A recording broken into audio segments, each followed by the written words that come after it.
No, not a 24. Why would I do a 24? I'd be going out that night. Hell no. And scroll right to the bottom and it shows you what my preferred perks are. Underneath, like, all the actual guns. Chat, scroll right to the bottom if it's perks that you're looking for. Swear to God, you're going to get your comeuppance, mate. Hell yeah. Next time you're in a really close game and all you keep hearing is upside down exclamation mark. I don't want to fucking hear it, lads. I don't want to hear it, bro. All these clips and footage were captured from twitch.tv/Stallion, where you can catch me live every single day apart from Tuesdays and Wednesdays, 1:30 PM to 9:30 PM UK GMT. YouTube, what's going on? It's your boy Stallion back once again with a YouTube banger. In today's video, we're going to be looking at 2 new gun builds releasing the Battle Pass of Season 2 for Call of Duty Cold War. We're going to be speaking about the Fara Assault Rifle and the LC10 SMG. You can unlock both of these guns respectively in the Battle Pass at both level 15 for the Fara and 31 for the LC10. Now here I've put together a little gun guide which we're going to be showing you the best builds that I've used for both guns after testing them over the last week or so since Season 2 dropped. Both classes are incredible. Both offer quick TTK, which means time to kill and how fast you can take people out, and have quickly become my 2 favourite guns in the game. COD devs did a great job adding these 2 guns in, and I've really been enjoying them so far, and I can't wait to see what else they add within the rest of Season 2. But before we get into today's video, I want to set a little challenge for you guys. If this video can hit at least 500 views with 50 likes and several comments, I'll make sure to double upload next week. I've been meaning to do a Q&A for a while, and also a streaming advice guide for 2021, so maybe we can get some of that uploaded next week. So don't forget to sub to the channel, hit that like button, and also leave a comment down below after you finish watching the video. It's really, really appreciated. As well as that, you'll also may notice that something regarding my eye here. Over the last few months, I've developed a cyst under my eye, which means it's like a large swelling of the eyelid as well. I'm supposed to be having this operated within 1 week tomorrow of when you guys see this video. So I know obviously right now it looks like I've just been in a 1-to-1 fight with Mike Tyson, and I apologise about that, but I am getting it operated on soon, and fingers crossed we'll start looking back to normal. One final thing that I'd like to mention is that we've been entered into G Fuel's G Fuel Madness competition, where I've now got an opportunity to get my own Stallion branded shaker cup. You'll also see in here and by the sheet and the names that I'm against some of the biggest content creators in the industry right now, but we're going to give it our best shot and see what we can do. This is based on code usages and sales, so anybody who uses code Stallion over the next 5 days or so, which is currently 30% off by the way, will be helping me to get my own Stallion branded shaker cup alongside G Fuel. If you do use my code, please let me know down in the comments over this time period, as I'll make sure to give away some giveaway points in my Twitch channel, a special role in my Discord, and obviously an invite to a community day that I'm going to be doing as well. Thank you in advance for any support that anyone gives.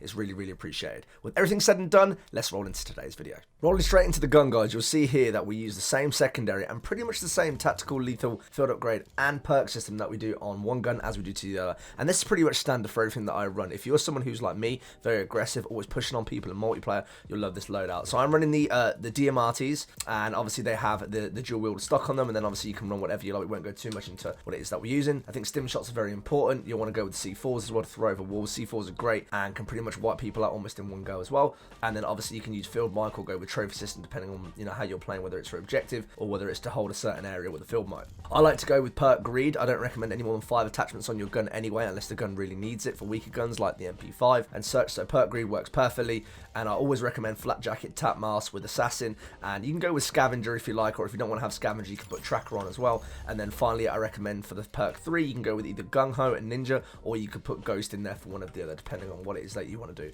and what sort of class you want to get out of it. So moving into the LC10, you'll see here in terms of what I've gone for the class guide. It's built a little bit differently to what you normally see with other guns. You'll see here by the camo, we've got dark matter on it, a DM Ultra is what we have for pretty much every gun in the game right now. And you go to the barrel, you want to use the 13-9 task force, which gives you the extra damage, bullet velocity, and damage range as well. And it gives, even though it says here how much vertical and horizontal recoil control it gives, honestly the gun does not move even with this build. So trust me on this one, give it a try, and I guarantee you'll fall in love with it. You want to go with the 5MW laser sight for hip fire accuracy. You don't even need to aim down for most of your kills with this gun. If you can get near people, use the 5MW laser sight and just wipe people out from hip fire. Honestly, it's incredible. In the magazine, you want to go for the 52 round fast mag. Even though you lose 25% ADS, you're still gaining as much rounds as possible, so you can wipe people out in one mag. All right, moving down to the handle, you want to go with the standard airborne elastic wrap, which gives you the 30% ADS, obviously your flinch resistance, and it allows you to drop shot as well, which is really important if you're going to be playing this aggressively. And believe it or not, it catches a lot of people off guard because not many people drop shot in this game. And then finally with the stock, I like to personally run no stock, as I don't lose that much hip fire actually, and it gives me 30% sprint to fire